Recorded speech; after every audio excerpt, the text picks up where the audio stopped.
Guys, like, comment, subscribe, share the video, especially if you love college football as much as I do. First off, no, I don't think Ohio State belongs in the playoffs at all.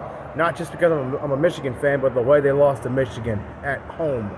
Look, I could say Alabama deserves to be in there more. Alabama has 2 losses, but at the same time, they've played better than Ohio State has in the games that they've lost.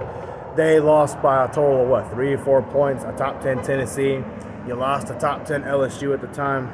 Clearly, LSU's a top 10 quality in terms of talented team.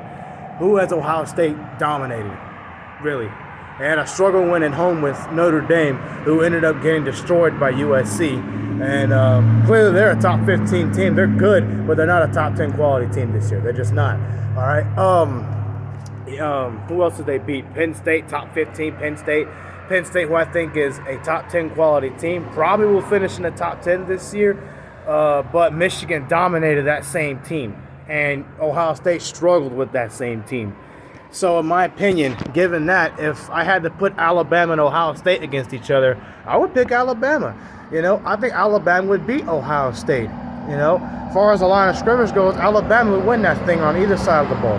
And it's great you have good receivers. It's great you have good running backs. That's great. But if you can't win the battle up front with someone like Michigan, who's a really good football team, guess who else is in the top 5 is also great at the line of scrimmage? Georgia and USC. Ohio State might win a shootout with TCU. They might. And even then, I don't know.